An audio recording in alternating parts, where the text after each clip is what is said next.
A continuación, De Mañana con Monumental. De mañana con Monumental, porque usted es lo principal.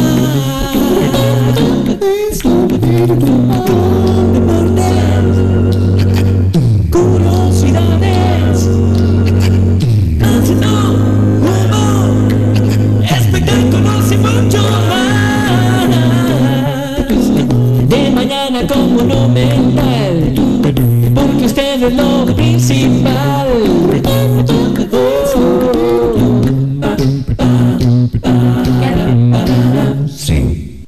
De la mañana con 7 minutos, muy buenos días, Maureen Rodríguez Alguero, encantadísima de iniciar mañanita de viernes. Vieran que viernes más especial, porque hay una realidad a la que no podemos darle la espalda, la que no podemos ser indiferentes, principalmente porque es inevitable que nosotros todos los días veamos en la calle un animalito que está sin hogar, o tal vez ustedes hayan tenido la experiencia de adoptar un animal, tal vez su mascota. Hoy cuento una historia diferente a aquella bajo las condiciones que usted la conoció.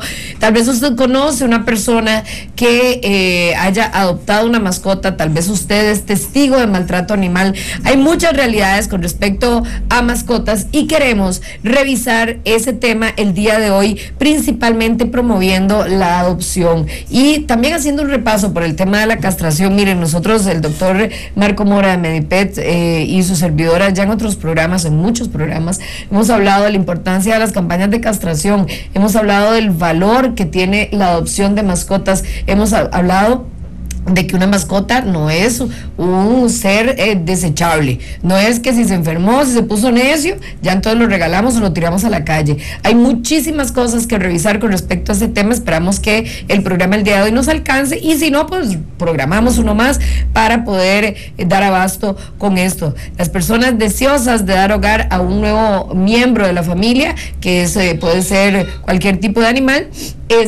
probablemente se frenan un poquitito por muchos temores y dicen, ¿cómo vamos a traer a la casa un animalito que no sabemos en qué estado viene, si está enfermito, si trae parásitos, si cuánto irá a vivir, quiénes son sus padres? No sé, todas estas cosas que frenan a las personas. Hoy vamos a tratar de librarnos de mitos y de temores para que por fin usted lleve a cabo ese sueño que desde hace rato le viene dando vueltitas en su cabeza. Le damos la bienvenida al doctor Marco Mora de Medipet. Doctorcito, ¿cómo me le va? Buenos días, Maurencita, y buenos días a Débora, ¿verdad? Muchísimas gracias por siempre, digamos, pues estarnos invitando a educar, pienso yo, en parte a todos los propietarios de mascotas, a compartir los conocimientos que uno va adquiriendo a lo largo de los años con experiencias, con vivencias, con mascotas, que es de la vida de uno realmente, de todos los días. Y todas esas personas pues que quieren tener mascotas o que tienen mascotas, yo siento que, Maurecita, se ven muy muy beneficiadas, y por eso tenemos tantas llamadas todos los viernes y tantas personas interesadas y tanto tiempo ya viniendo, ¿verdad?, al programa, por todo ese interés que hay de las personas por las mascotas. Entonces, que desarrollemos este tipo de temas me parece a mí sumamente interactivo e importante para la parte educativa de los propietarios. Débora Portilla es rescatista de animales, dice, lo llevo hasta las últimas consecuencias. Ella misma les va a contar cuál es su experiencia, cuántos animales tiene en su casa, cuál ha sido su trabajo durante todo este tiempo, y además ella participa activamente con el movimiento, con la organización Costa Rica Wow. Hoy la vamos a conocer muchísimo mejor, no solamente a Débora, sino también a la organización, de tal forma que si usted tiene la iniciativa o desde hace tiempo ha tenido una sensibilidad especial con respecto a los animales, sepa dónde canalizarla, porque hay muchos animalitos que están en este momento pues a merced de personas sin escrúpulos, pero también cubiertos por las mejores intenciones de personas que sí tienen la sensibilidad de cuidarlos. Débora, buenos días. Buenos días, pues muchísimas gracias, encantada de estar siempre participando con los medios. Para nosotros los medios de comunicación son la clave, es el espacio gratuito que no vamos a poder pagar jamás para llegar masivamente a muchas personas que están gritando junto con nosotros porque alcancemos un bienestar animal y no saben cómo. Pues nosotros las asociaciones que ya nos hemos fogueado, que ya hemos dejado la piel en este proceso, estamos aquí para decirles cómo pueden ayudar. Bueno, si hay datos generales, no sé si se pueden manejar, pero ¿cuál es la realidad en nuestro país? ¿Por qué surge una organización como Costa Rica Wow? ¿Qué es lo que pasa en la mente y en el corazón de personas como Débora, de tal forma que se sumen de manera tan activa a un movimiento pro rescate de animales? Sí, primero, como dijiste vos al principio, Maureen, todos nacemos enamorados naturalmente de los animales. Es una relación innecesaria completamente. En el proceso, yo nací, claro, enamoradísima, no puedo nombrar un amor más grande que este que yo tengo por los animales, y de una forma infantil lo disfruté mucho, pero cuando fui creciendo empecé a experimentar la crueldad y el maltrato animal, y eso personalmente en la adolescencia me afectó muchísimo. Yo soy una mujer de 40 años, mi adolescencia escaseaba el tema de bienestar animal, éramos 2 o 3 locas que juntábamos animales de la calle. Ahora no, ahora es todo movimiento. Ahora ¿qué hace Costa Rica Wow? Promueve como moda el bienestar animal. Queremos que la gente se sienta orgulloso de levantar un animalito de la calle, un abandonado, como me gusta a mí decirle. Y pues una estadística mundial que es preocupante, y Costa Rica no se escapa: el 80% de perros y gatos en el mundo están abandonados, no tienen hogar.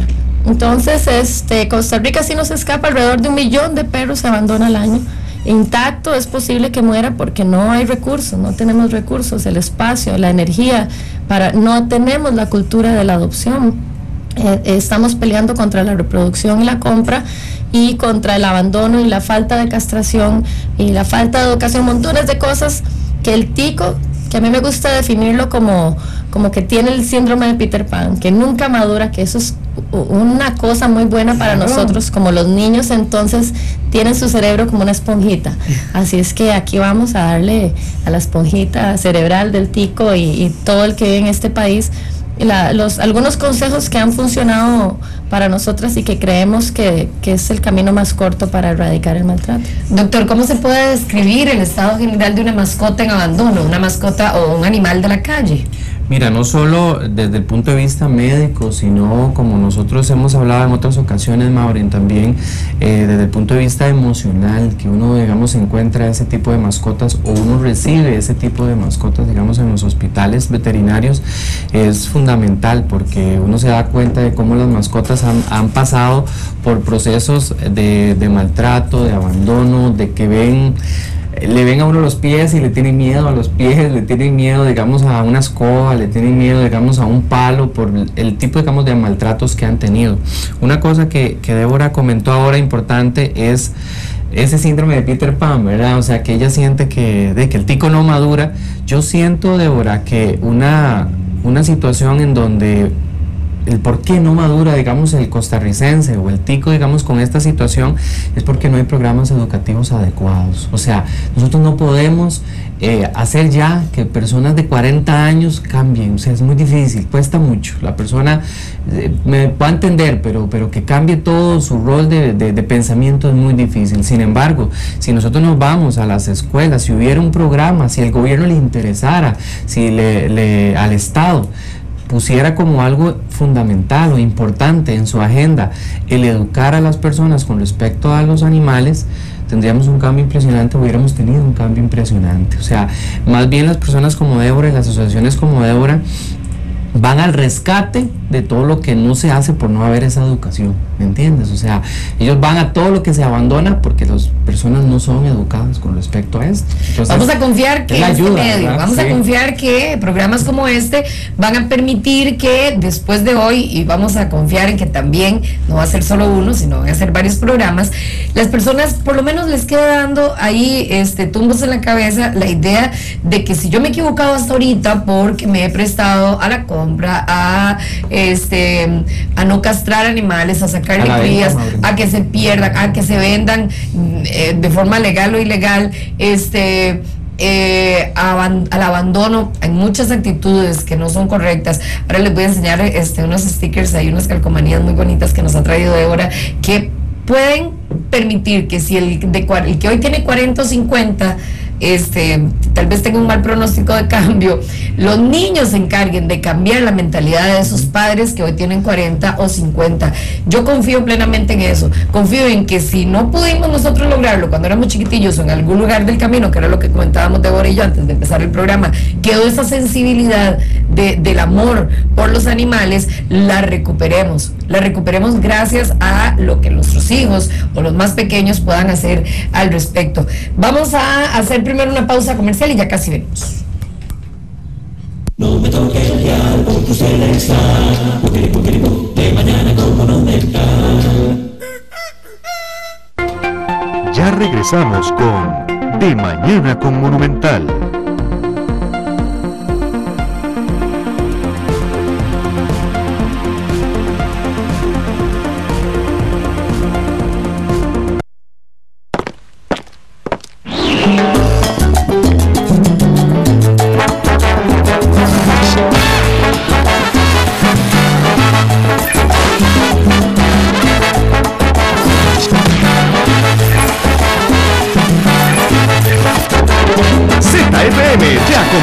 Donde quiera que estés, ZFM es la emisora con la mejor música latina en Costa Rica. 95.1, la zona caliente. ZFM.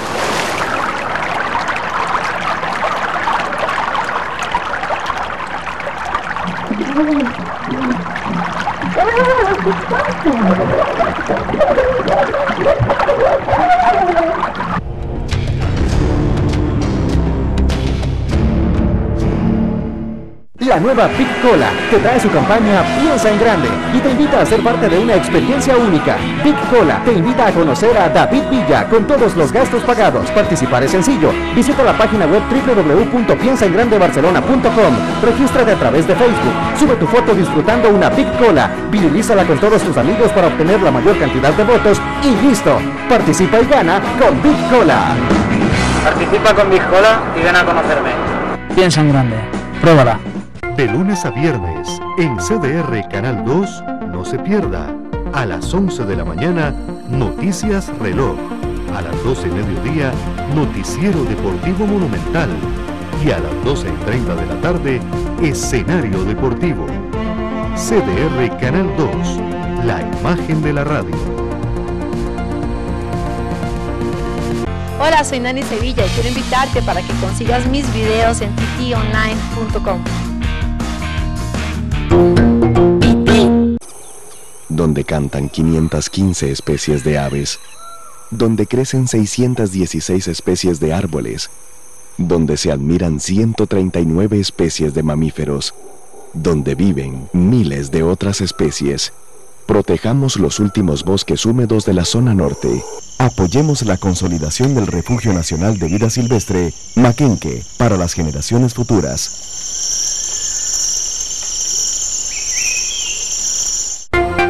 Continuamos con De Mañana con Monumental. De mañana con Monumental. 9 de la mañana con 20 minutos, continuamos con el programa de Mañana con Monumental. El día de hoy nos acompaña Débora Portilla, ella es activista, rescatista de Costa Rica, y tenemos al doctor Marco Mora de Medipet también. Antes de continuar, quiero poner a disposición de todos ustedes las dos vías de consulta, también para que nos dejen sus comentarios. Encantados les recibimos en nuestro perfil en Facebook de Mañana con Monumental.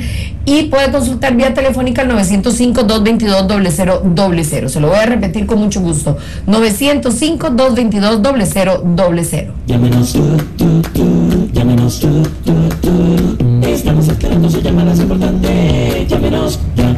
Ya tenemos una consulta, doctor, por acá nos escribe Hailing, dice buenos días.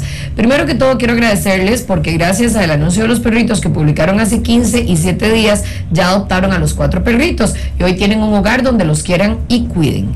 Mi pregunta, qué dicha, Hailing, qué buena noticia. Mi pregunta es ¿cómo identificamos a un perrito castrado? Yo tengo un perrito de la calle hace 6 meses, pero no sé si ya venía castrado. Me han dicho que cuando están castrados ya casi no marca territorio, cuando anda una perra en celo no hacen nada. Eso es verdad. Y la verdad también me gustaría que me ayudaran a darme información de dónde hay alguna campaña, porque tengo 3 perritos más y me gustaría castrarlos, pero no cuento con el presupuesto para poder pagar 20 o más, que es lo que cobran en una veterinaria privada.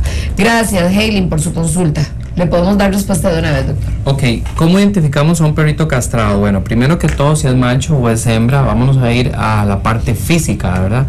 Desde el punto de vista físico, si nosotros tenemos un perrito macho, vamos a buscar, o sea, si la castración se hace correctamente, como se debe hacer, pues el perrito no va a tener testículos, ¿verdad? O sea, vamos a tener el escroto, va a estar la bolsita, pero no va a estar los testículos ahí. El perrito continúa con su pene en su lugar, pero no tiene los testículos. Eso es en el caso de un macho. En el caso de una hembra es un poquito más difícil porque tendríamos que poder sentir la herida, tendríamos que poder ver donde junto al ombligo, más o menos 1 centímetro, 2 centímetros abajo del ombligo del perrito es donde se hace la incisión para hacer las castraciones.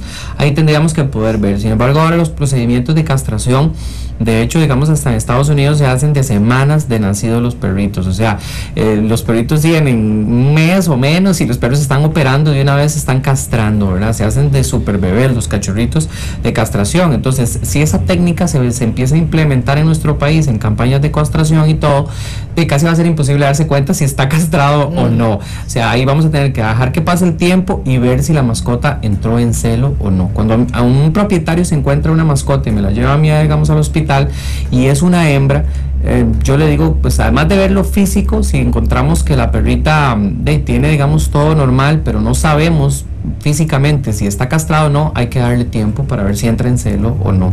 Cuando la perrita nunca ha entrado en celo, se castró muy joven, y ya se ve que la perra a nivel de dentadura tiene 2, 3, 4 años, vas a ver que la vulva está muy chiquita, vas a ver que los pezoncitos son muy pequeños, entonces quedan como infantiles, y si quedan así como infantiles, muy probablemente esa perra está castrada. Entonces esos son algunos de los indicativos que te pueden decir físicamente. A nivel de comportamiento, las hembras pues no exhiben mayor comportamiento diferente, el macho pues sí tiende a marcar muchísimo, ¿verdad? Cuando no está castrado, y cuando ya está castrado pues ya orina cuando debe nada más, básicamente, ¿ok? Y en cuanto a campañas de castración, no sé, Débora, si debe de saber, yo no. Algunas hembritas cuando ya estamos castradas también perdemos la cintura, ¿verdad? Pues empezamos a engordar un poquitito y eso es una peculiaridad. Sí, yo tengo campaña de castración el 25 de marzo en la Villa Olímpica de Desamparados. El precio sale en 7.500 colones y para los rescatistas 6.500. Así es que no, pues no hay pretexto, ¿verdad? ¿Qué significa eso para los rescates? O sea, para la gente la gente que masivamente tiene el hermoso vicio de andar juntando animales abandonados y como dice la compañera, porque la considero una compañera si ya se dedica en esto, no puede uno pagar ciertos montos en veterinarias. Entonces nuestras campañas a bajo costo empezamos a castrar desde los 2 meses, ¿verdad? Son veterinarios con muchísimos años de experiencia en las calles.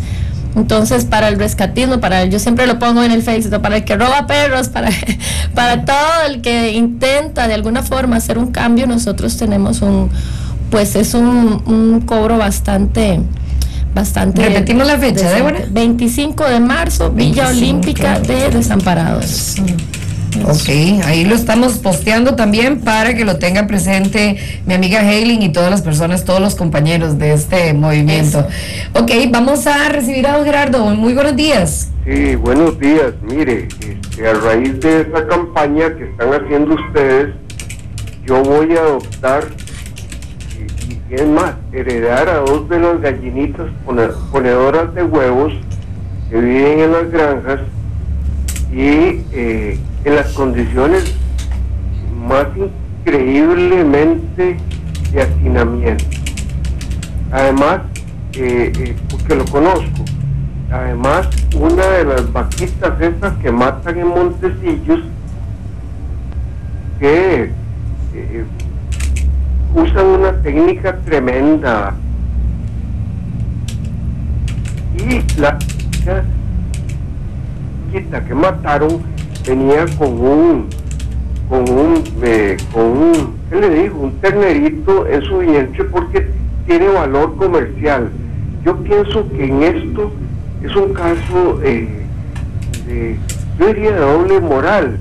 En Estados Unidos gastaron $2,000 o más rescatando un simple venadito que se había caído en el agua, y ahí se da el mayor caso de crueldad con los animales. Y pienso que una gallinita, una vaquita pariendo y bueno, son también seres humanos, seres biológicos superiores y con circulación en la sangre. Creo que es un caso de doble moral. Gracias, don Gerardo. De verdad que el aporte en todo lo que respecta, nosotros hablamos específicamente de aquellos animales que están bajo maltrato o abandono, que pueden ser potencialmente mascotas, miembros de la familia, pero estamos hablando de toda la raza en general. Dice Rose por acá, interesante, mascotas callejeras, he rescatado algunas, unas murieron y otras están conmigo.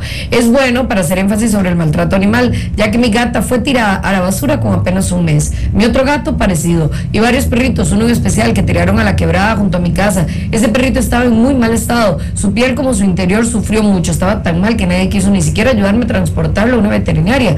Lo tuve 3 días en casa y murió, pero lo que menos importaba en el momento era su estado, solo quería salvarlo. Creo que me arriesgué mucho.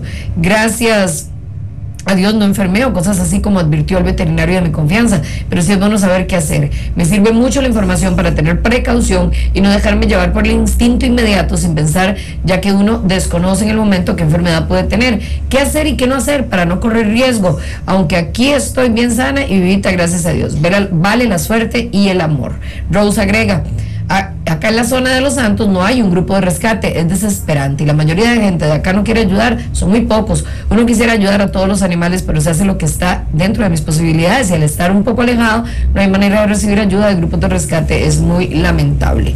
Vamos a hacer, antes de ofrecerle un comentario a Rose, principalmente porque se acerca muchísimo al tema que estamos hablando y también para comentar un poco lo que don Gerardo nos ha participado. Ya venimos. No me toque el dial por tu Selecta, de mañana como no me está. Ya regresamos con De Mañana con Monumental.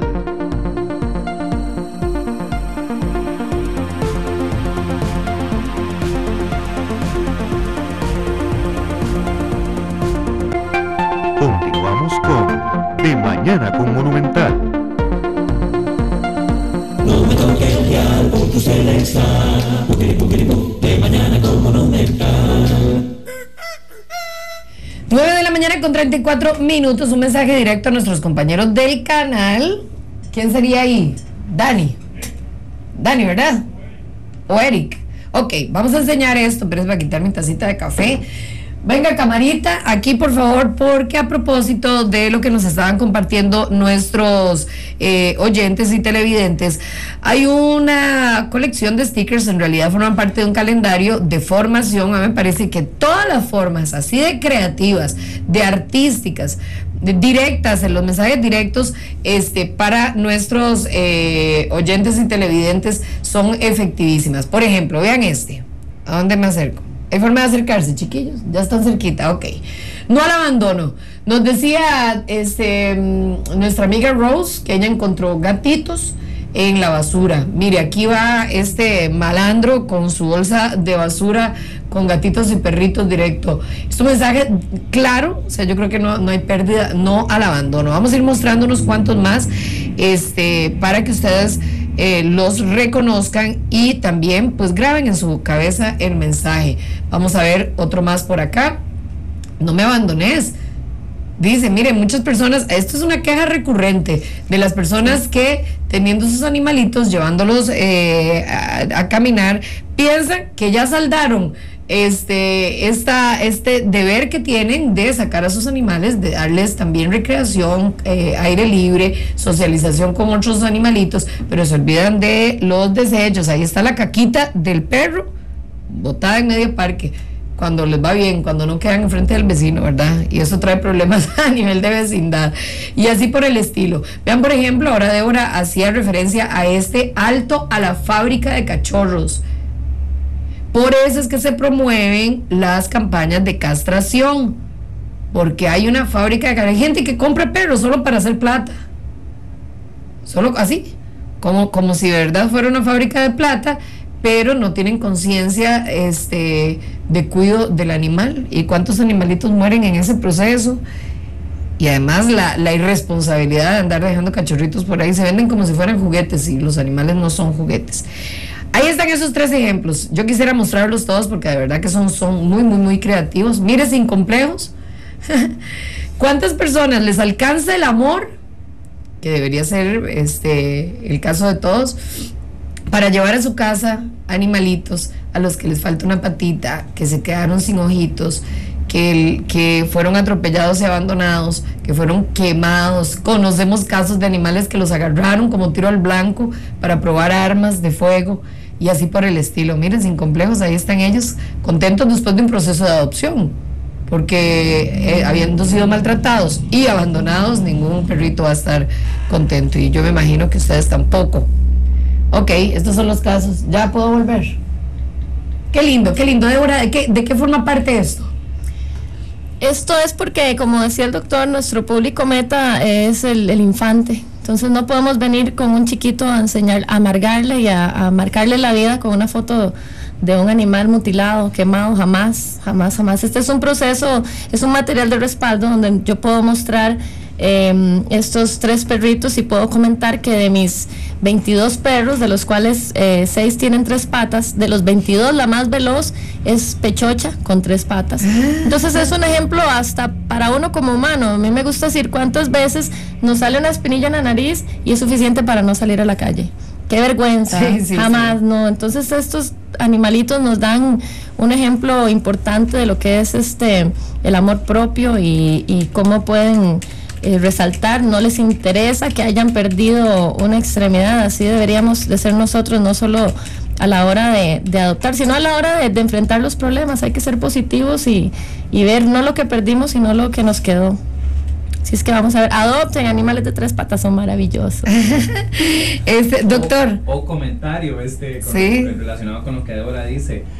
O no pongamos a dormir mascotas que van a perder un miembro, ¿verdad? O sea, porque eso es otra de las situaciones que nosotros tenemos en la clínica, que tenemos que lidiar con las personas, tratar de conversar con el papá, con la mamá, con el esposo, con la esposa, porque si la mascota ha sufrido un accidente en la cual va a perder un miembro o alguna parte, digamos, importante de su cuerpo, pero puede seguir viviendo, Débora y Maureen. O sea, ustedes no se imaginan, ya como quien dice, el carro se le echó a perder una llanta. Fíjate. Entonces no, dejémoslo ahí en el botadero o lo eliminamos. Es impresionante como nosotros tenemos a veces que estar lidiando con propietarios que, o sea, que ven ahora, digamos, como el perro como un artículo más de la casa. O sea, en la casa, los juegos del juego de sala, los sillones, los carros y el perro. O sea, el perro no es como si fuera un miembro más de la familia, sino un artículo más que debe estar ahí.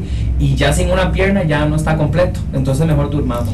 Cuando a veces, Débora, el perro ese, y hemos convencido montones de personas, pero a veces no hemos podido convencer a personas y se han tenido que ir a otro lugar a que se los hagan, porque nosotros no lo hemos hecho, ¿verdad? Dormir un perrito porque le falta un miembro. ¿Qué es eso? Lo que hablábamos al principio, doctor y Débora, de que un animalito no es una cosa desechable, no es algo que, ahí estamos viendo más, ok, no importa, vengan compañeros, a mí me encanta porque vean qué belleza, adopta un amigo fiel.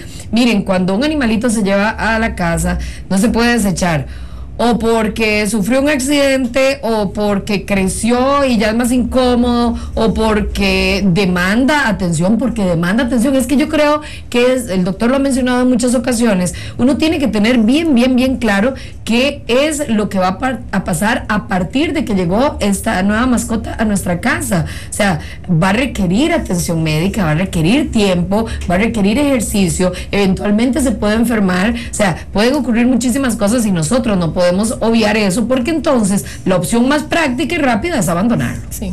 O como vemos en esta ilustración, amarrarlo. Yo lo amarro, ahí se muere, nacen ni mueren amarrados, son condenas terribles. Estos animales pues están catalogados de que mentalmente tienen un comportamiento y una necesidad de un niño de 3 años.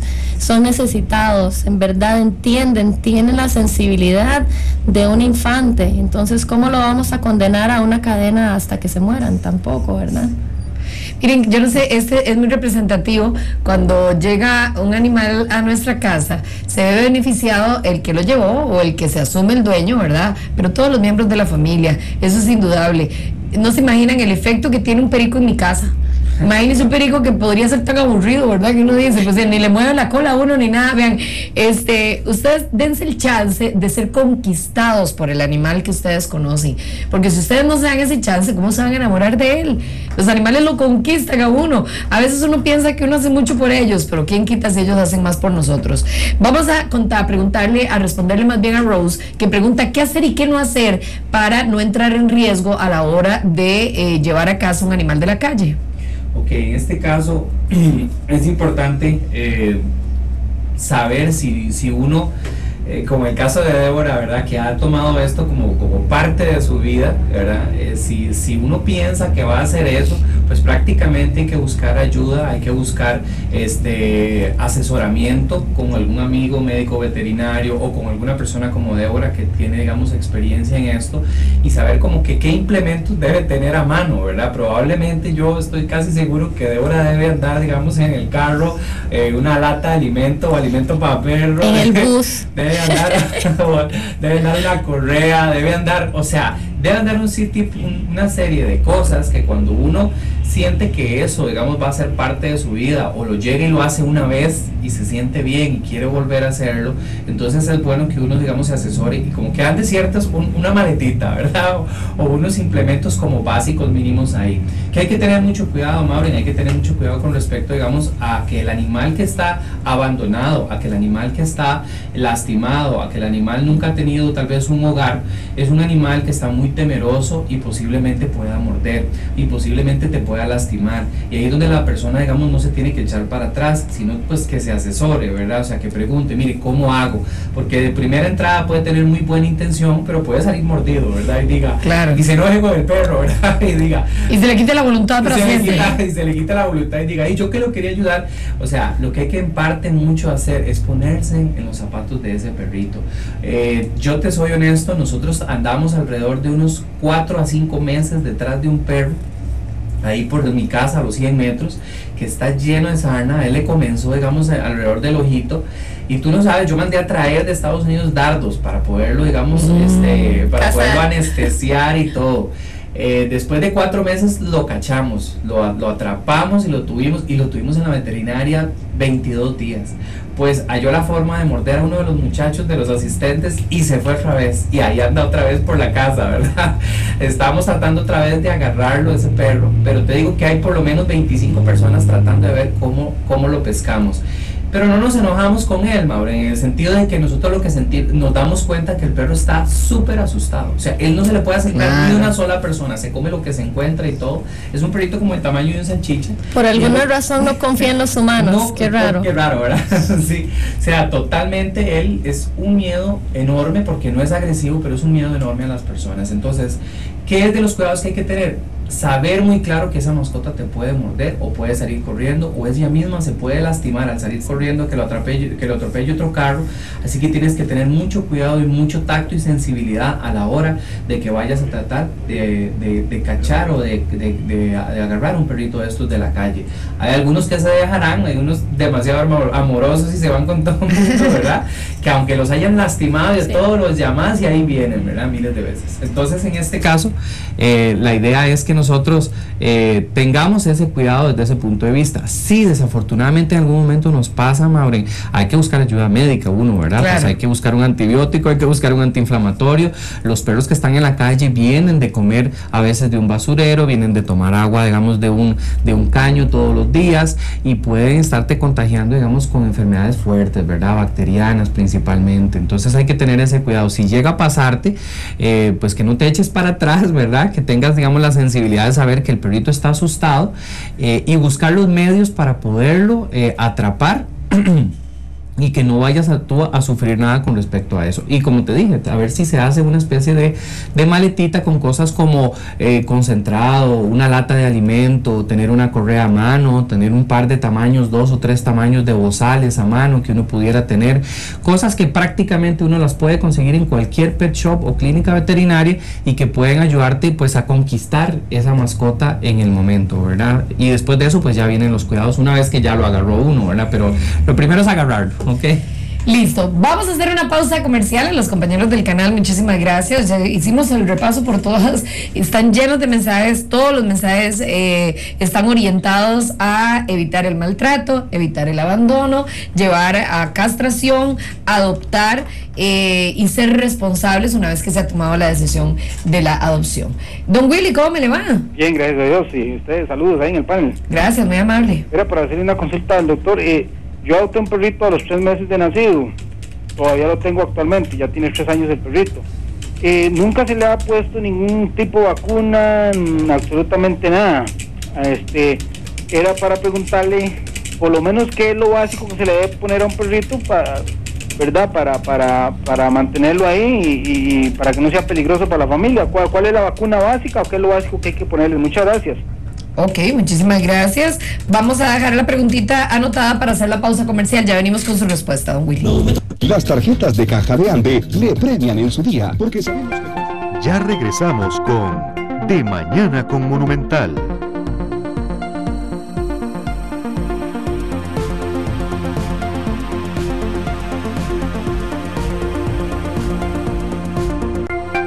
Continuamos con De Mañana con Monumental. 9 de la mañana con 50 minutos. Continuamos con el programa de Mañana con Monumental. ¿Qué le decimos a don Willy? Don Willy adoptó a ese perrito a los 3 años, nunca se le ha puesto vacuna de ningún tipo. ¿Cuál podría ser para evitar un daño para su familia? Maureen, 3 cosas básicas. Y para el perro. 3 cosas básicas diría yo que es como lo mínimo que yo le diría a don Willy que tiene que hacer. Primero que todo, desparasitarlo, que va a ser lo más fácil que él puede hacer, lo más barato que puede hacer. Puede comprar el desparasitante, uno de buena marca, en cualquier clínica veterinaria o pet shop puede conseguir un buen desparasitante. Le recomendaría tal vez que haga, si tiene mucho tiempo de no hacerlo, que por lo menos lo haga unos 3 días seguidos, desparasite, digamos, el perrito. Después de eso, que lo ponga al día con vacunas por la salud del perrito, ¿verdad? En ese sentido. Y lo otro, que lo castre. Yo no sé si el perrito, digamos, lo tendrá castrado o no, pero que lo castre, ¿verdad? Básico. No sé también si podría estar ya como punto aparte con pulgas o garrapatas, que cuide de eso, porque si el perro tiene pulgas o garrapatas, pues puede infestar otras mascotas y va pasando enfermedades como parásitos, como erliquia, como otro tipo, digamos, de enfermedades que se pueden transmitir vía parásitos externos. Entonces, desparasitar el perrito, don Willy, ponerlo al día con las vacunas. ¿Cuál le puede poner? Si es un perro adulto, una vacuna anual. Si le pone una vacuna anual, vamos a estar protegiendo el perro contra parvovirus, distemper, hepatitis, leptospirosis, coronavirus y rabia. Si puede castrarlo, ¿verdad? Muy importante, que es de todo lo que estamos en parte, digamos, conversando acá como control de población. Carmen pregunta, ¿qué era la campaña de castración? Empezamos a las 8 de la mañana y en teoría terminamos a las 3, pero a veces llega tanta gente que hemos salido a las 11 de la noche. ¿Ah, sí? Así es que se termina cuando ya dejen de llegar animales. Pueden estar ahí 7:30 haciendo fila. Siempre les digo que es como el seguro, barato, pero un poquito lerdo, ¿verdad? Ok, de 7:30, que es la recomendación, hasta que terminen. Ok, a mi amiga Rocío, que me está pidiendo el número telefónico del doctor Rojas Oramuno, permítame un segundito nada más para consultarlo en la agenda que tienen en recepción, de tal forma que se lo podamos compartir acá en el muro con mucho gusto. Ok, una consulta, ¿a qué edad se puede castrar una perrita? Tiene 4 meses y si es recomendable. Sí, ya después de los 4 meses, con las técnicas normales, después de los 4 meses es lo que nosotros estamos recomendando en la clínica veterinaria en Medipet, sobre todo porque el paciente, siento que es diferente en el sentido, digamos, el paciente que no tenemos muy seguro, digamos, su futuro, ¿verdad? A esa mascota que sí tiene, digamos, un propietario. La mascota que tiene un propietario y que al menos se piensa que tiene un futuro, ¿verdad? En una familia y va a ser cuidado en todas las etapas de su vida, cachorro, adulto y viejito, podemos empezar con otras situaciones como es vacunas. A los 2 meses el perrito se va vacunando y después de que ya tiene una buena protección inmune, pues le entramos a la castración, ¿verdad? Porque se supone que tiene, digamos, unos papás que lo van a estar cuidando. Cuando no es así, como Débora lo dijo, desde los 2 meses, o sea, es como una prioridad. O sea, es una prioridad que esa mascota, si va a sobrevivir y va a estar ahí y no se sabe cuál es su futuro, ¿verdad? Es un poco incierto, que no se reproduzca. Entonces, que no haga otras de esas, ¿verdad? Que no sea, digamos, un foco de nuevos cachorros sin hogar. Entonces, por eso se hace antes. Pero esta cachorrita que tiene 4 meses, ya se puede programar una castración y totalmente indicado, ¿verdad? Débora, por acá la nueva compañera Hailing dice, a completa y total disposición de la compañera para ayudarnos en el momento que necesite de mí. Yo tengo 5 animales en este momento y he dado en adopción muchos. He logrado dar, gracias a Dios, bastantes y hoy gozan de un hogar. Le dejo el número telefónico que ya se lo vamos a dejar a Débora también con mucho gusto. Ya estamos despidiendo el segmento importante. Mire, le vamos a presentar a los compañeros del canal. Tenemos ahorita en Medipet tenemos 4 de esos gatitos en adopción. Nosotros estamos entregándolos, están preciosos, estamos entregándolos castrados, vacunados y desparasitados. Tenemos 4 gatitos que los recogimos de Escazú y ahí los tenemos en la clínica. Entonces, para si alguien gusta, ¿verdad?, hacerse un precioso gatito, pues lo estamos dando con de todo a alguien pues que quiera hacerse responsable y tener una super mascota de esas que son súper independientes y cariñosas. Excelente. Una última pregunta. ¿Puede un animalito que ha vivido mucho tiempo en la calle adaptarse al estilo de vida de un hogar? Yo siento que sí, ¿verdad? O sea, yo siento que sí, siento que influye mucho todo lo que uno pueda hacer por la mascota, el cariño que le dé, y lo hemos visto, digamos, en carne propia nosotros en el hospital, o sea, en mascotas que vienen de la calle y ver cómo se adaptan. Sí, yo siempre les digo a la gente que hay que tener fe, un animal cambia todo de acuerdo a todo lo que uno le dé. Es igual a un ser humano. Pensar que un ser humano no tiene cura, pues puchica, nos lleva a la extinción sentimental de muchas esperanzas. Entonces, igual que nosotros, que hemos recibido muchísimas oportunidades en esta vida, también los animales, una vez que uno les da lo que requieren, responden súper bien. Si es que no tengan miedo, a cualquier edad todos podemos cambiar. Excelente, buena noticia. Gracias a los dos. Muchas gracias. Esperamos verte pronto, Débora. Gracias. Doctor de fijo todos los viernes. Qué dichoso. Nos despedimos. Ya viene un segmento en el que vamos a tener como especialista invitada a una oncóloga. Ella es Maricela Aguilar. La oncóloga nos va a hablar del ABC, de prevención del cáncer. Miren, este tema también es importantísimo y queremos que sea el primero de varios para que ustedes, costarricenses, con los índices que tenemos de incidencia de cáncer de diferentes tipos en nuestro país, estemos bien atentos al programa que sigue. Ya venimos. Para ingresar al mundo de las mascotas es necesaria la asesoría de un especialista, y para eso todos los viernes nos acompaña el doctor Marco Mora, que lo puede localizar 50 metros al norte de la Iglesia Perpetuo Socorro en Sabana Sur, o en el 2232-3983. No me toque el dial porque usted está de mañana con Monumental. Ya regresamos con De Mañana con Monumental.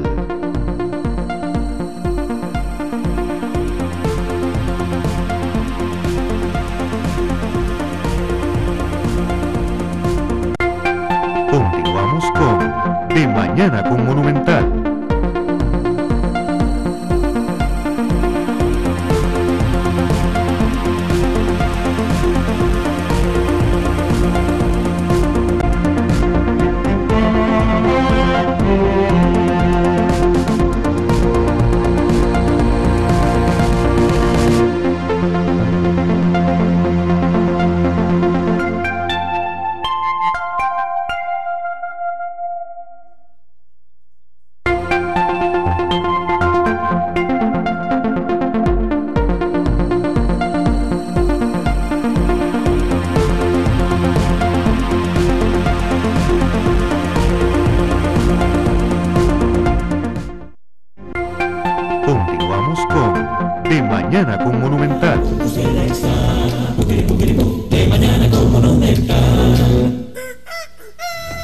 10 de la mañana, 1 minuto. Continuamos con el programa de Mañana con Monumental.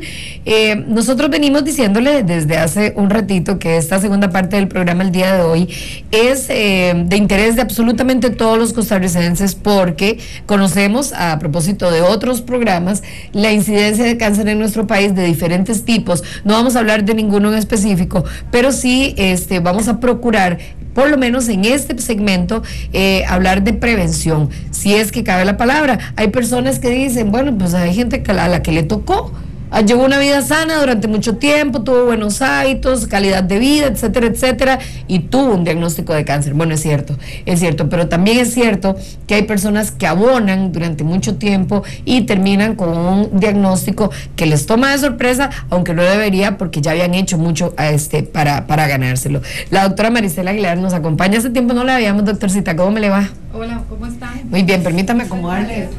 Vamos a ver. Ay, perdón. Ahí estamos. Ok, ¿cómo les va? Muy bien, gracias. Muchas gracias por invitarme y es un placer para mí estar con ustedes para cualquier duda, porque lo más importante es la prevención.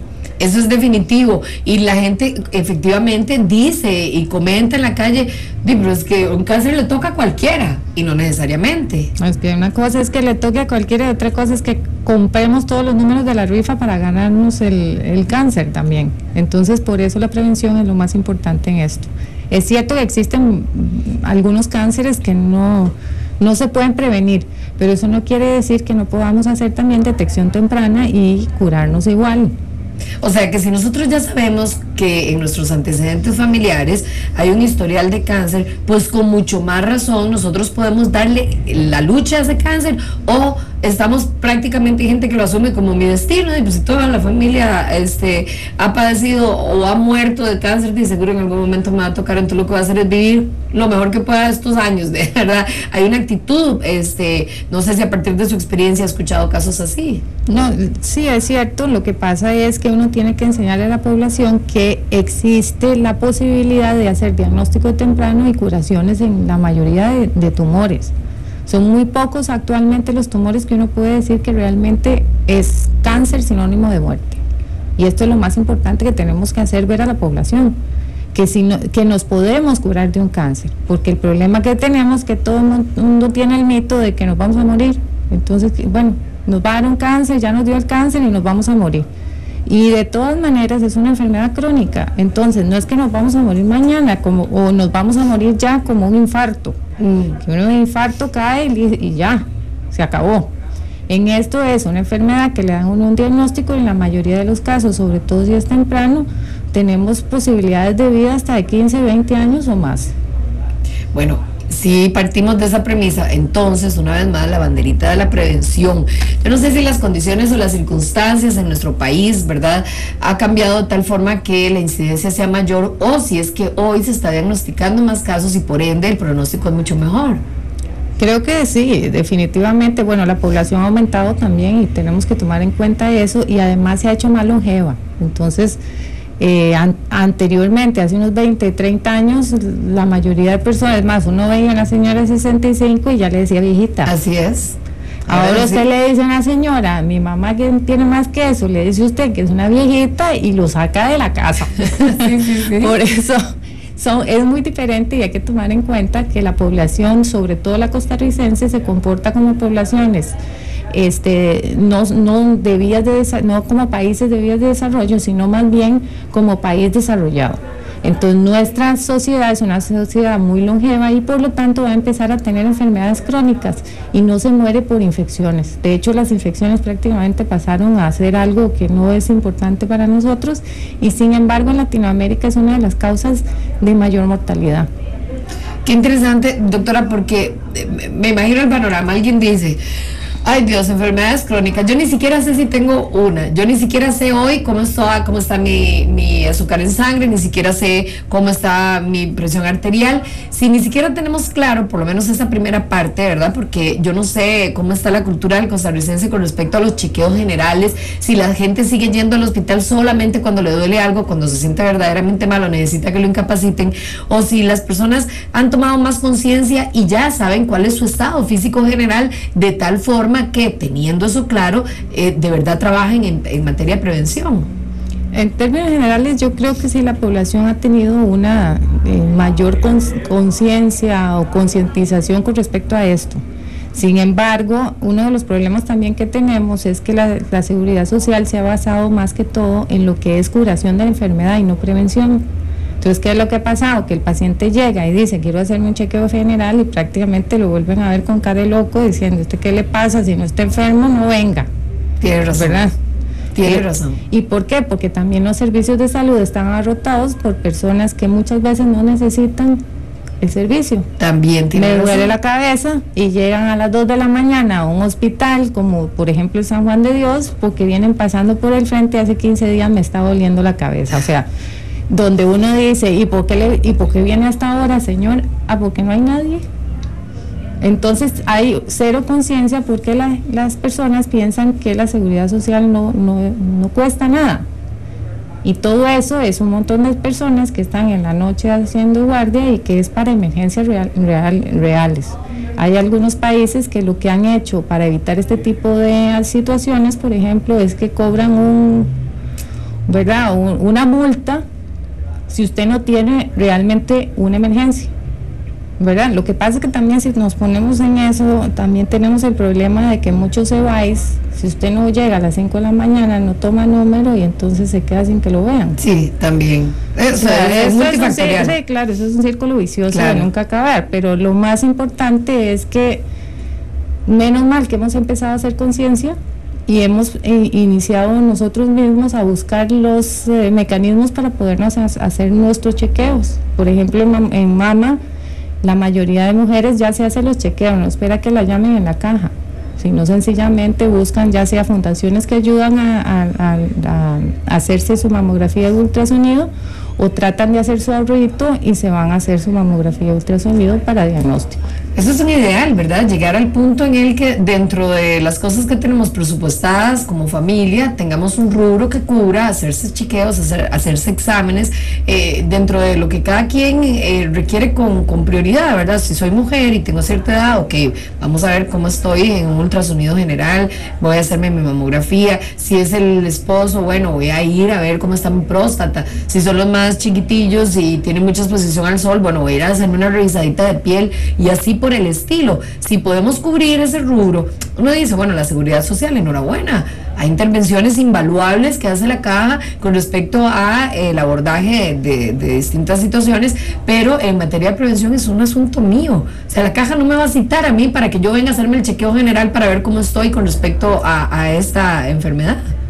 No, totalmente. Sin embargo, hay algunos programas en EVAIS que sí lo hacen, y también existe ahora un nuevo programa de atención en mama, que están las clínicas de mama, que sí están empezando a llamar a las pacientes para que se hagan sus exámenes. ¡Ah, qué maravilla! Entonces, es cierto que tiene sus fallos y todo, pero todo tiene sus fallos al principio y eso es muy normal, pero lo más importante es que vayan, porque yo puedo llamarla y decir, y el paciente no llegó.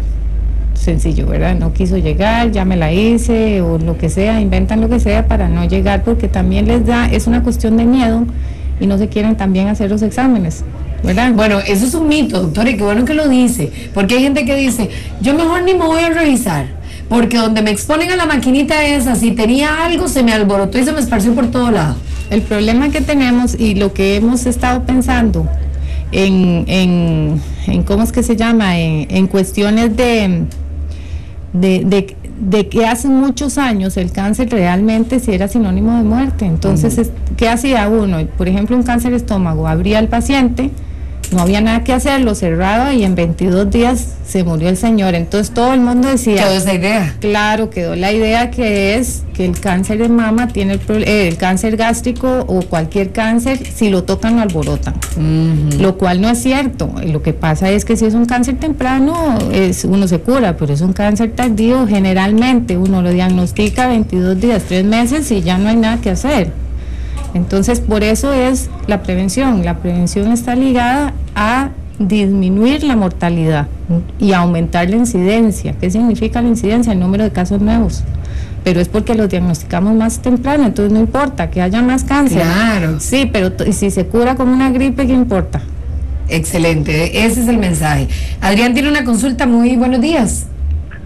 Buenos días, Mauro, buenos días a la doctora. Y bueno, de verdad que gracias a Dios ustedes están tocando este tema porque ha sido tema de conversación varios familiares míos en la última semana. En los últimos 3-4 años han presentado 4 casos de cáncer en mi familia, en diferentes partes de la familia, pero todos relacionados con la misma, con mi familia paterna, donde sí el cáncer se ha manifestado durante toda la historia familiar.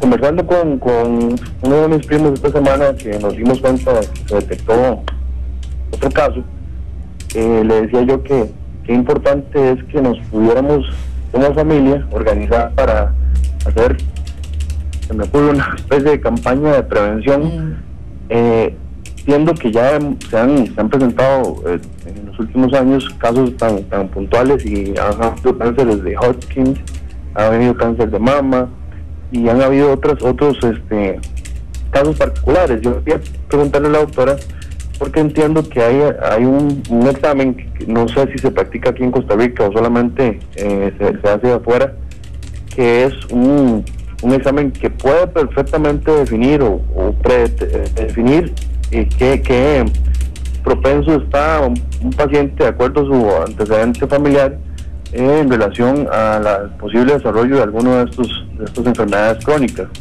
Entonces me gustaría saber qué alternativas hay a nivel de la seguridad social, y si no es así, qué alternativas existen a nivel internacional, o si fuera posible tener alguna información sobre esto. Muchísimas gracias y les felicito, porque definitivamente en la prevención es donde está la verdadera cura de todas estas enfermedades. Muchas gracias. Gracias a usted, Adrián, qué pregunta tan valiosa y qué iniciativa tan extraordinaria. Mire, la vamos a replicar, vamos a seguir contándole a la gente que Adrián habló de una familia que, conociendo los antecedentes de cáncer a nivel familiar, quieren organizarse para poder intervenir en materia de prevención. Vamos a hacer primero la pausa comercial y ya venimos con la respuesta. No me toque el dial por tu Selecta, de mañana como no me cae.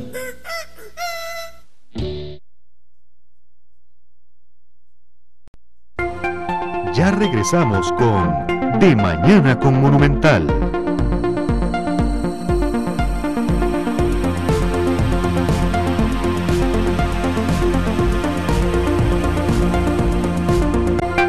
Continuamos con De Mañana con Monumental.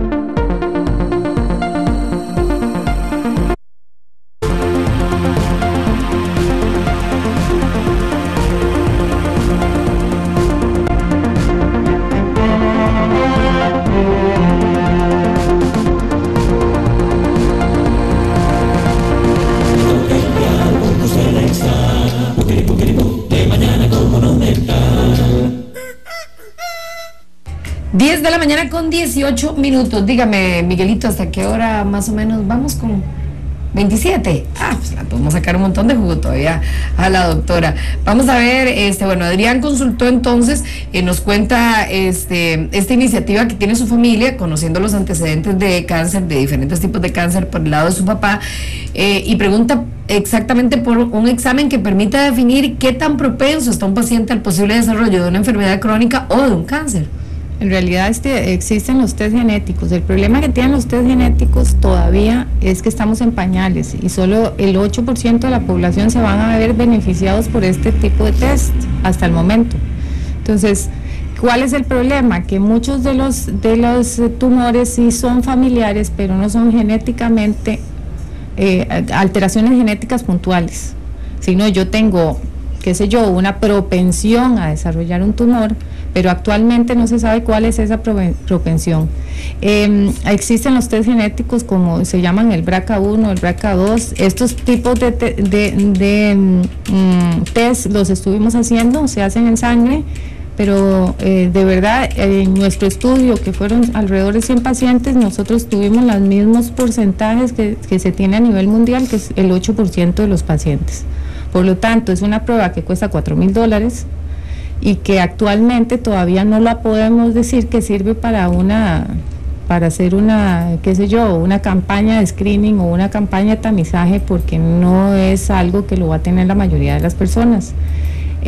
Por otro lado, tiene que cumplir ciertas características, o sea, cualquiera se puede hacer un test genético, pero yo no voy a gastar $4,000 en un test genético sabiendo que de todas maneras la probabilidad que tengo, si veo todas las características y la estructura familiar, es mínima, ¿verdad? Y generalmente se le hace al miembro que tiene el cáncer, porque ese es el que se sabe que si hay una mutación en alguno de los genes, ese es el que va a tener la mutación y hay que buscar después, si existe esa mutación, buscar la misma mutación en el resto de la familia. Bueno, Ahora, ahí la utilidad es clara. Entonces uno tiene ciertas familias que sí sabe de antemano que tienen una alteración en ese gen, y entonces hay que buscarlo en todo el resto del núcleo familiar. Y no solo el núcleo familiar, estamos hablando de hermanos y papás, sino es hermanos, tíos, abuelos, o sea, es todo el núcleo completo, ¿verdad? Existen ciertos tumores que es el de mama, el de próstata, que están relacionados, el de colon, el de tiroides, todos estos están relacionados, y generalmente entonces tiene que tener por lo menos 3 miembros en la familia con este tipo de cáncer para que sirva cáncer renal también, para que sirva el test genético.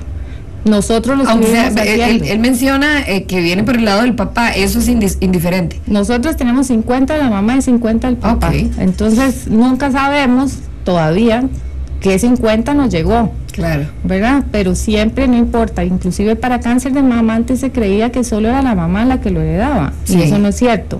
O sea, puede ser el papá o la mamá. Entonces, si yo tengo en mi familia, mi papá, pero todas las hermanas de mi papá tuvieron cáncer de mama, la abuela tuvo cáncer de mama y la bisabuela, usted tiene que hacerse test, no necesariamente genéticos, pero una mamografía obligatoria, y se hace antes de lo recomendado porque usted es de alto riesgo familiar.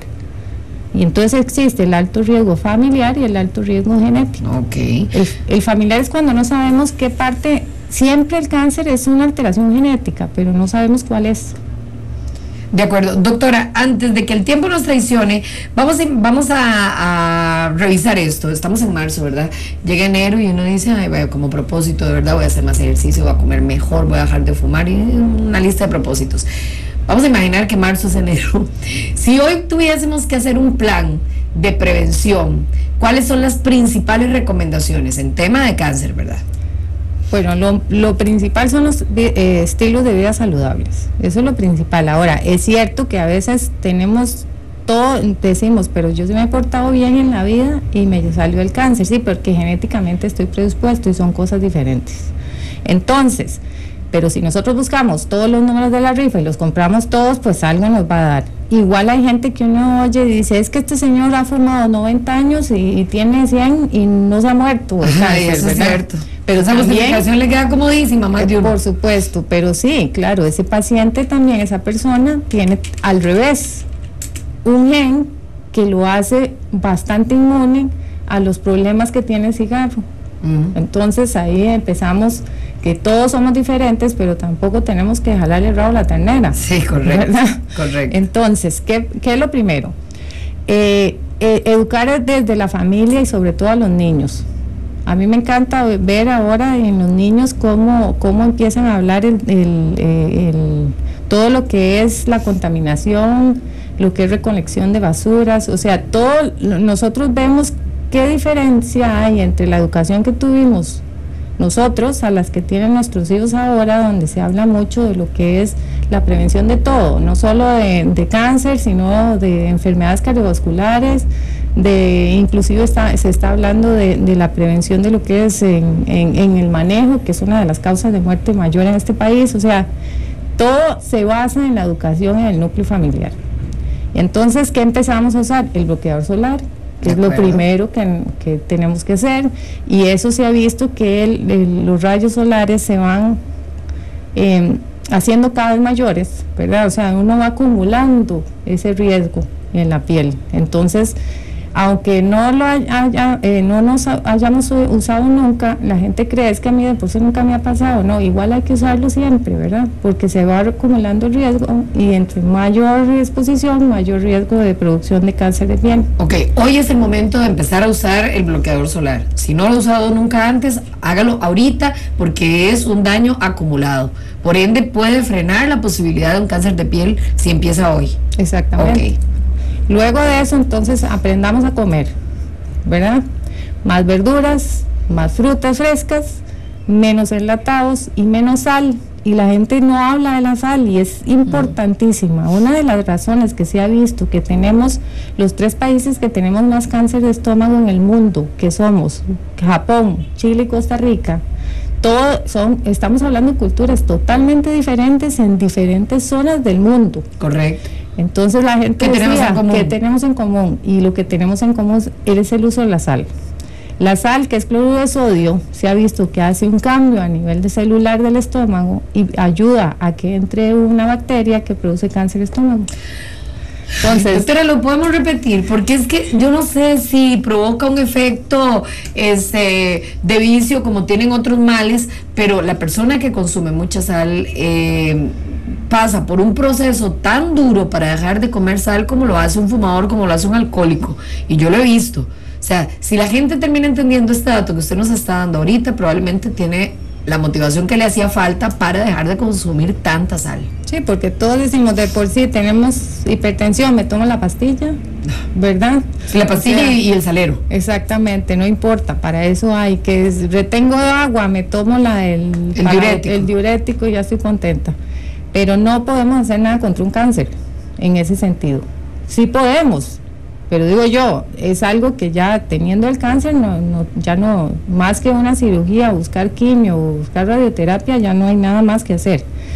Y sin embargo la sal es uno de los enemigos acérrimos de la salud en la cuestión oncológica, y sobre todo en lo que es cáncer de estómago, de esófago, de duodeno, o sea, estamos hablando de laringe y de un montón de toda la parte digestiva por los cambios que producen a nivel celular.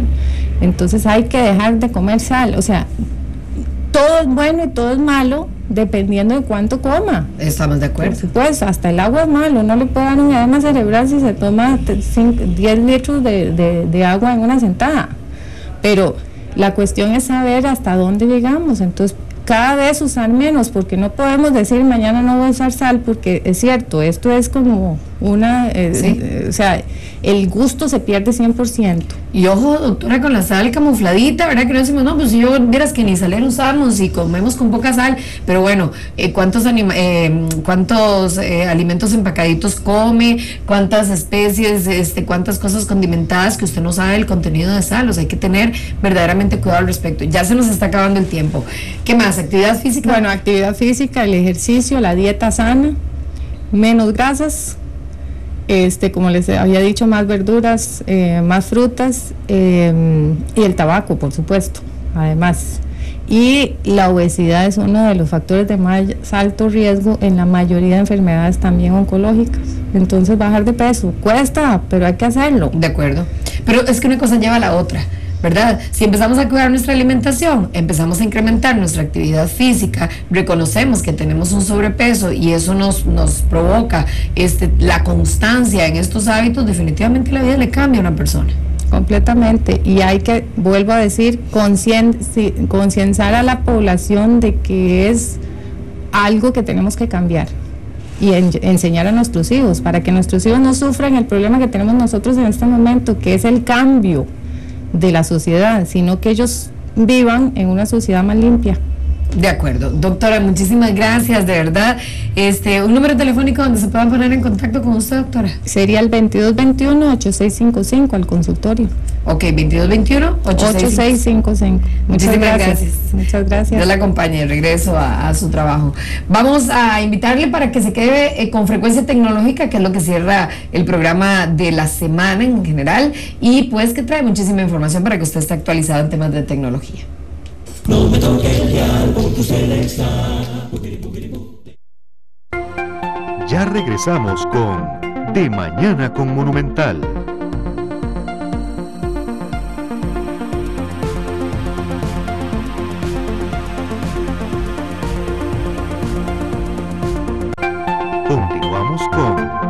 Mañana con Monumental.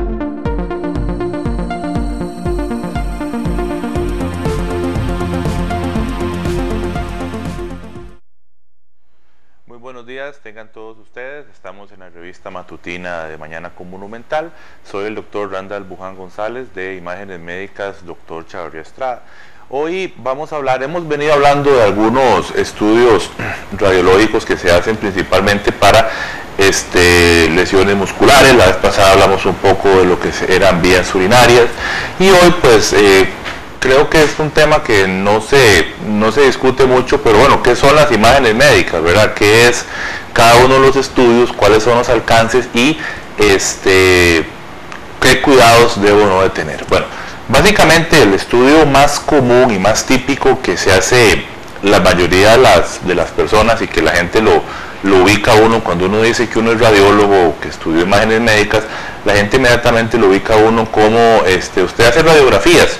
Entonces, digamos que ese fue el primer estudio, uno de los primeros estudios de imágenes que hubo, que son las radiografías. Básicamente hay toda una historia detrás de eso, en el sentido de que a finales del siglo antepasado, un señor Wilhelm Röntgen, un científico, él logró obtener, basado en una energía que él desconocía, que por eso se llaman rayos X, porque él no sabía qué era.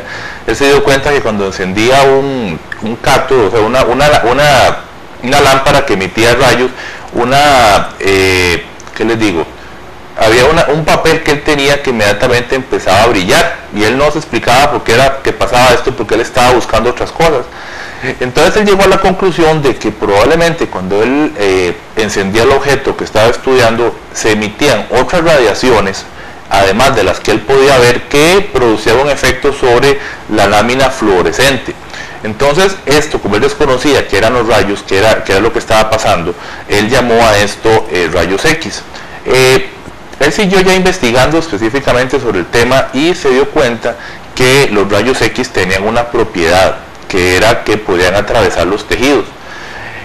Por supuesto, cuando él hace estos hallazgos, ya se empieza un poco a meter, a hacer más la investigación, ¿verdad?, de qué materiales, qué cantidad, etcétera, para lograr obtener imágenes que sean con fines diagnósticos. De hecho, la primera imagen que se obtiene es una mano famosa, que usualmente uno que le toca estar estudiando eso y revisando los libros, siempre es la primera, si no es la primera, es una de las primeras fotos que aparecen en los libros de radiología. La historia, etcétera, empezó a moverse. Ya se vieron que tenía muchas cosas que antes solamente suponía, se dieron cuenta que ya se podían diagnosticar con más certeza. Entonces, básicamente, toda esta historia que les estoy comentando para mencionarles que los rayos X es, digamos, la primera forma en que se utilizan las imágenes médicas con fines diagnósticos. ¿En qué consiste? Bueno, básicamente consiste en un tubo, porque así ustedes van a escuchar a los técnicos de rayos. Colóquese aquí, póngase de pie, acuéstese de frente al tubo, detrás al tubo. Es un tubo, ¿verdad?, que tiene un sistema ahí, tiene una serie de elementos, un ánodo, un cátodo, que son ya elementos un poco más específicos del fabricante, que lo que producen son rayos X. Esos rayos X son dirigidos hacia el cuerpo o hacia el área que se desea estudiar, y con base en eso se obtiene una imagen. ¿Por qué? Porque, como les dije anteriormente, los rayos X tienen una propiedad, y es que pueden atravesar unos tejidos y otros tejidos no. Entonces, por ejemplo, cuando ustedes ven una radiografía, ¿qué pasa? Se emiten los rayos X hacia el cuerpo de la persona, se pone una placa, eso le llaman, sí, una placa, que es de un material que cuando los rayos X pegan, genera una imagen. Entonces, ustedes cuando ustedes ven la imagen de un hueso, por ejemplo, ¿qué fue lo que pasó? La parte que se ve blanca, el hueso, es simplemente el área donde los rayos X no pudieron pasar, y el área que se ve negra, que ustedes usualmente está alrededor, son simplemente las zonas donde los rayos X incidieron. Entonces produjo una reacción que se llama precipitación, y esa precipitación se vuelve negra, y las partes donde no pegan los rayos X no hay precipitación, entonces se ve blanco. Básicamente la tecnología de los rayos X ha ido avanzando. Lógicamente ustedes se dan cuenta cómo avanzan todo el tema del cómputo, etcétera, y en consecuencia el avance de los rayos X a través de la historia ha sido muy importante. De hecho, yo me acuerdo una vez que discutíamos con un pariente mío que también es médico, y él me decía, la ventaja que tienen los rayos X o la radiología es que conforme se inventa algo nuevo en una computadora, un chip, lo que sea, sale una nueva generación de imágenes.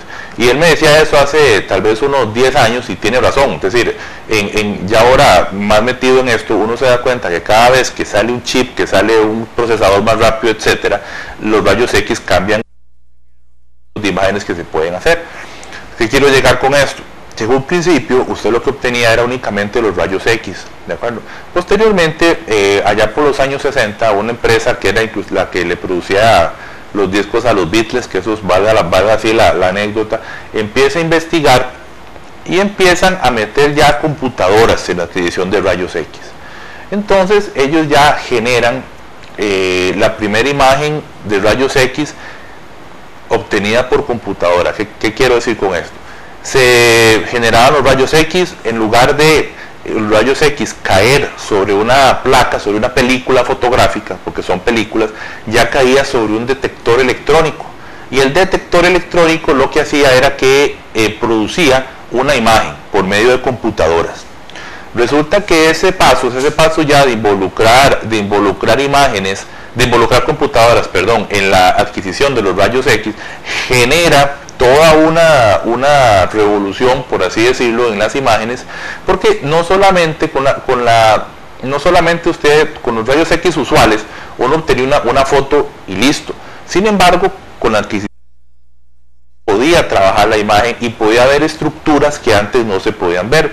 Ese gran hallazgo es lo que ha llevado tal vez no gran hallazgo, sino esa idea de utilizar dispositivos electrónicos para obtener imágenes, es lo que se llama ahora TAC. Entonces, ¿qué es el TAC?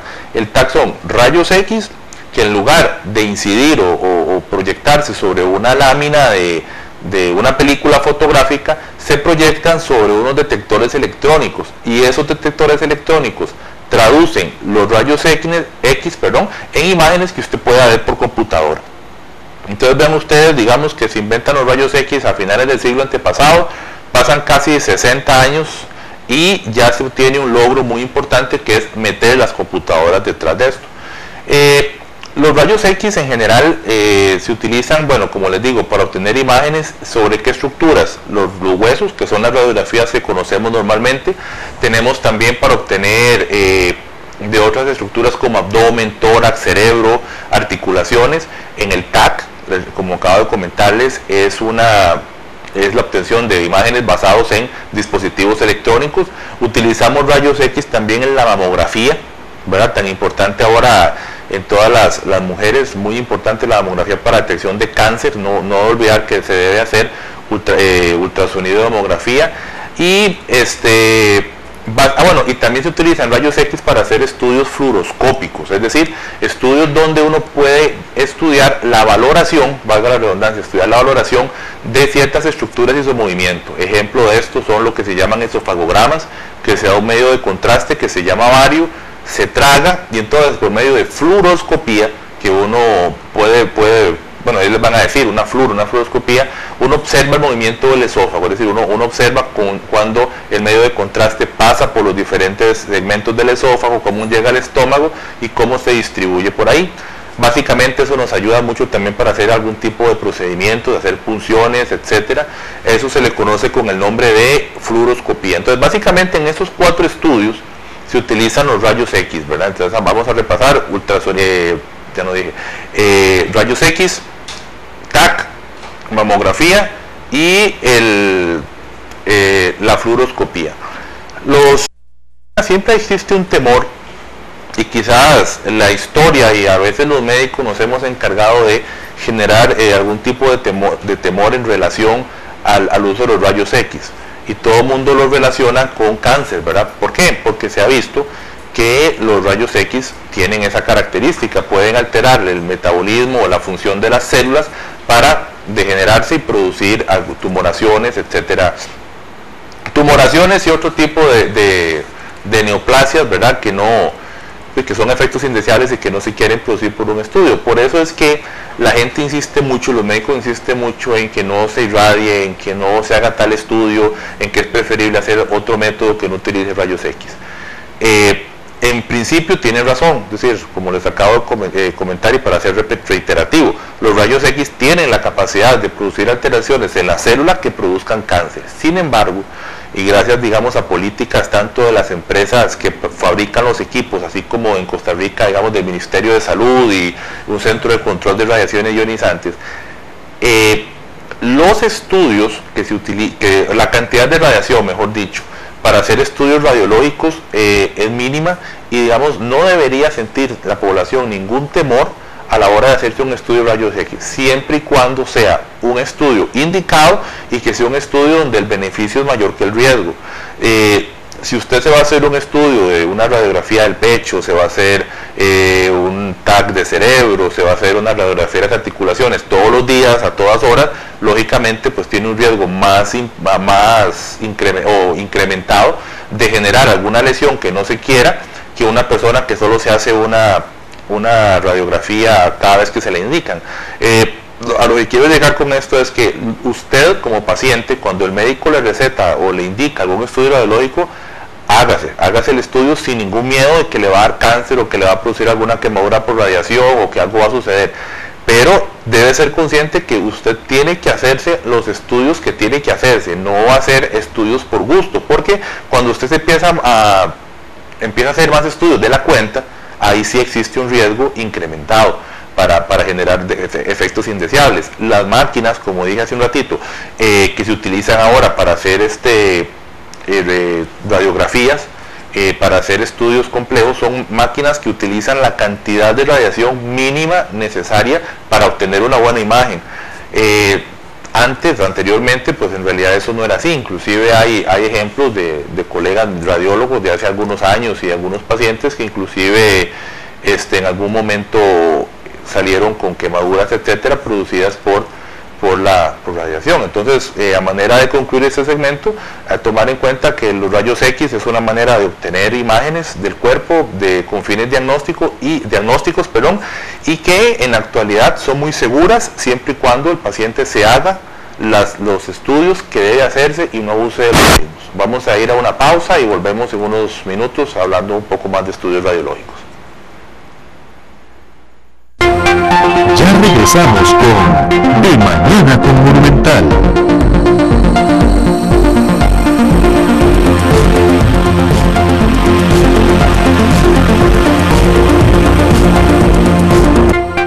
Continuamos con De Mañana con Monumental.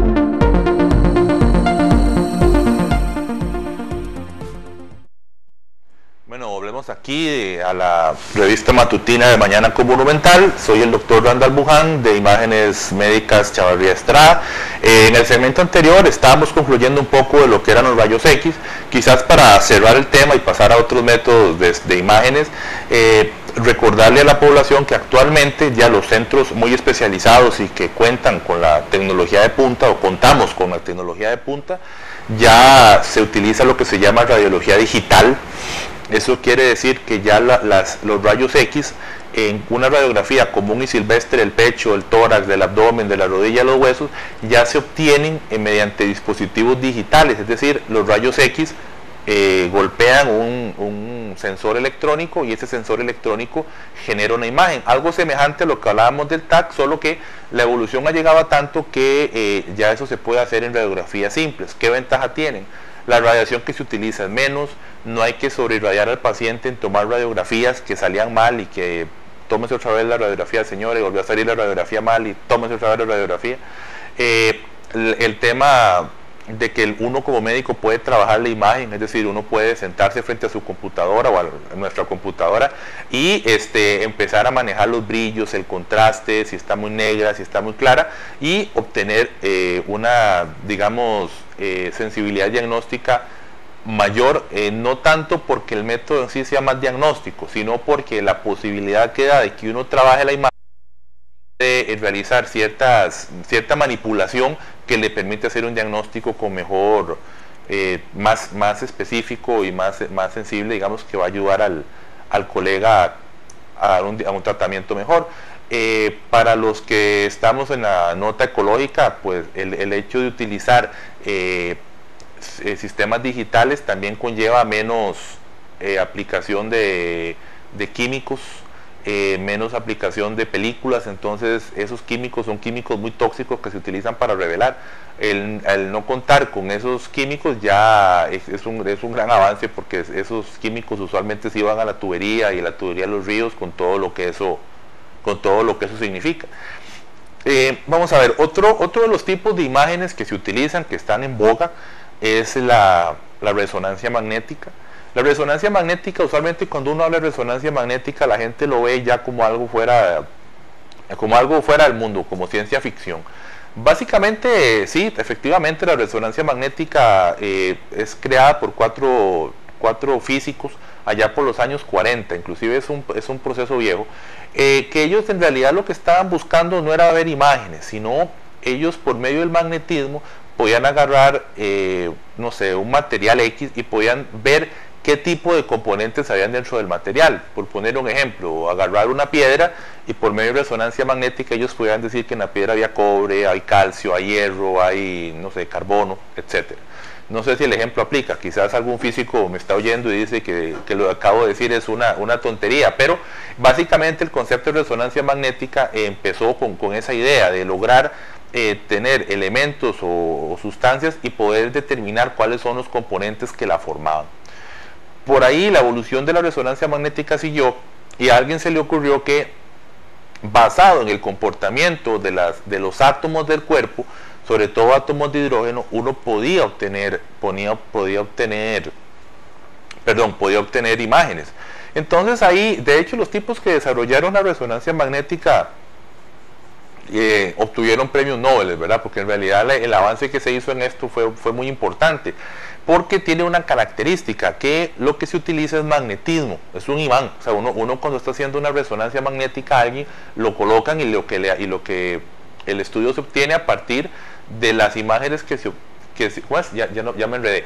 A uno lo colocan en un campo magnético, o sea, en un imán, y las características o la influencia que produce ese imán sobre el cuerpo humano es lo que producen las imágenes. Eso, pues hay un sistema ahí complejo, ¿verdad?, de que los átomos de hidrógeno se desvían y emiten una señal, y esa señal el cuerpo, la computadora la recoge, y con eso genera una imagen.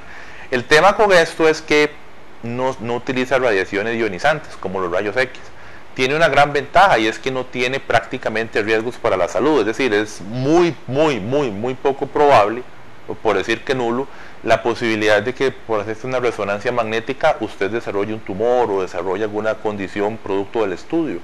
Entonces eso da muchas perspectivas de poder incrementar el número de estudios a un montón de pacientes teniendo riesgos mínimos. ¿Para qué sirve la resonancia magnética? En realidad la resonancia magnética sirve para ver prácticamente todo. Quizás lo que se nos queda un poquito fuera es el intestino, porque tiene movimiento, y el movimiento pues dificulta un poco una valoración adecuada, y el corazón. Sin embargo, últimamente no, hace unos años ya se está haciendo mucha investigación y muchos estudios de corazón, sobre todo en pacientes que han tenido infartos, etcétera, para ver la cantidad de sangre que le está llegando al músculo cardíaco, para ver la motilidad, etcétera. Sin embargo, digamos que no es lo primero en lo que uno piensa para hacer una resonancia magnética. Usualmente el estudio por excelencia de resonancia magnética es cerebro. Entonces y no solamente da una visión anatómica al cerebro muy amplia, sino que también permite estudiar cómo funciona el cerebro. Para eso se utiliza lo que se llama perfusión, lo que se llama difusión, y eso básicamente son una serie de características que tiene la resonancia magnética, que nos permite determinar qué áreas del cerebro se activan cuando usted realiza una conducta. Ejemplo, si alguien me pregunta el nombre, yo cuando debo responder, algunas áreas del cerebro se activan. Eso lo puede medir la resonancia magnética. Si esas áreas del cerebro no se activan, cuando alguien hace una pregunta y no se produce activación de esas áreas, uno sabe que yo no, porque no soy el que me dedico a esa zona, pero digamos el neuroradiólogo que tenemos, que sí es especialista en eso, logra determinar que existe un comportamiento anormal de esa zona del cerebro. Es decir, que la respuesta del cerebro no fue la adecuada para el estímulo. Es decir, cuando se le preguntó a la persona cuántos años tenía, el área del cerebro que debió activarse para responder la pregunta no se activó. ¿Qué ventajas tiene esto? Bueno, eso yo estoy poniendo un ejemplo muy sencillo. Eso tiene muchas aplicaciones en la parte psiquiátrica, sobre todo en pacientes que tienen trastorno bipolar, autismo, Asperger, en fin, una serie de condiciones que usted, basado en el funcionamiento del cerebro, puede llegar a sacar conclusiones y con base en esas conclusiones dar un medicamento que funcione en el área específica. Eso es toda una rama que nos permite hacer la resonancia magnética y que es de gran utilidad. ¿Qué grupo nos va a ayudar? Nos va a tener mucha utilidad de esto, sobre todo los neurólogos, los psiquiatras, que andan buscando que específicamente zonas del cerebro para darle tratamiento y que con base en ese tratamiento pues se activen o se desactiven según sea y el paciente mejore mucho.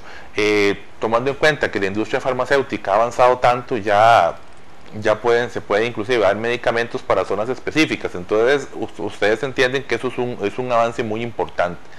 La otra cosa para la que sirve la resonancia magnética, que también es el estudio por excelencia, es para los músculos, tendones y articulaciones. ¿Por qué? Si usted tiene una lesión de menisco, si tiene una lesión de rodilla, del hombro, de la columna, de músculos, el estudio indicado es una resonancia magnética, sobre todo porque nos permite detectar lesiones que con otros métodos no se visualizan tan bien. Y aquí estoy hablando principalmente de lesiones que involucran las partes internas de las articulaciones. Meniscos, la parte interna de los meniscos, los ligamentos cruzados, en el caso del hombro, las estructuras internas del hombro, el tobillo, el pie, todo eso, la resonancia magnética nos da una visión panorámica que facilita mucho el diagnóstico. Se utiliza para otras cosas, como acabo de comentarles. Existe resonancias para ver abdomen, existe resonancias para ver tórax. No se utiliza mucho en tórax, pero existe para toda la parte de garganta, para todo lo que es, como dije, cuello, etcétera. Pero les repito, tiene una gran ventaja que permite hacer muchas cosas, las resonancias magnéticas, prácticamente sin riesgo para el paciente. La gran desventaja, que es donde hay que sentarse a ver el costo-beneficio, es el tema económico. Es un estudio que es relativamente caro, ¿verdad? Y que no todo el mundo está en disposición, o no todo el mundo puede pagar estudios en ese sentido. Con ese costo. Entonces aquí sí uno siempre debe valorar muy bien el riesgo y el beneficio de hacer un estudio. ¿Por qué? Porque existen otros estudios, digamos, que son más sencillos y más baratos, que nos pueden dar mucha información, tal vez no tanta como la resonancia magnética, pero nos pueden dar mucha información que le puede servir al médico como una guía para dar diagnóstico, que es el ultrasonido, que ya es como el último método, quizás es el más común, prácticamente muy difundido, hay en todo lado, y si se quiere tiene un costo barato, ¿verdad? El ultrasonido utiliza ondas de sonido que pegan en los diferentes tejidos del cuerpo, se devuelven a la máquina que produce el sonido, y con base en eso se genera una imagen. Es muy semejante al sistema de comunicación de los submarinos, por ejemplo, lo que llaman sonar, y muy semejante a la forma en que vuelan los murciélagos, ¿verdad? Ellos emiten un sonido, choca con una pared, y dependiendo de la velocidad con que ese sonido se devuelve, ellos pueden calcular ciertas dimensiones, características, etcétera. Lo mismo aplica para el ultrasonido. Con el ultrasonido, ¿qué podemos valorar? Prácticamente todo. No nos va a servir para ver cerebros en adultos, no nos va a servir para hacer una valoración exhaustiva del hueso. Para tórax, por ejemplo, para lesiones pulmonares tiene aplicaciones muy específicas, pero básicamente para todo el resto sí nos ayuda mucho. Nos ayuda mucho para el estudio de las enfermedades abdominales, piedras en la vesícula, piedras en los riñones, hepatitis, tumores en el hígado, tumores en los riñones, para los ovarios, tumores en el útero, tumores en la vejiga, crecimiento de la próstata, para embarazo. ¿Qué más? Nos sirve mucho también para estudiar articulaciones, meniscos, las partes externas de los meniscos, los ligamentos externos de la rodilla, del hombro, y también para estudiar desgarros musculares en el caso de las lesiones deportivas. Bueno, no solamente los deportistas tienen desgarros, pero usualmente cuando hay un desgarro, el estudio de primera elección es el ultrasonido, como les digo, por su costo bajo y porque es un estudio que prácticamente está en muy difundido, o sea, es relativamente sencillo llegar a un lugar donde existe alguien que sepa hacer ultrasonido, que es un tema importante, ¿verdad? Que siempre hay que verificar que la persona que le está haciendo a uno un estudio, sea cual sea un ultrasonido, que le esté interpretando una radiografía, que haga una gastroscopía, que ponga implantes de mama, etcétera, pues que tenga el entrenamiento adecuado y debidamente certificado por el Colegio de Médicos, ¿verdad? Esto sobre todo para evitar enredos. Pero al margen de esto, que era un pequeño comercial, sí, el ultrasonido es un estudio muy útil, muy difundido y que nos da una gran información con la cual el médico puede obtener algunas o muchas directrices para establecer un diagnóstico, y tiene la gran ventaja de que no produce radiaciones ionizantes y es prácticamente inocuo para la salud del ser humano, ¿verdad? Entonces, básicamente eso es lo que quería hablar sobre los diferentes métodos de estudio. Se me quedó se me quedó fuera la mamografía. En otro momento hablaremos específicamente de ellos. Si tienen alguna duda, pregunta, pues recuerden el 2296-9638. Muchas gracias y ojalá que la información haya sido de utilidad.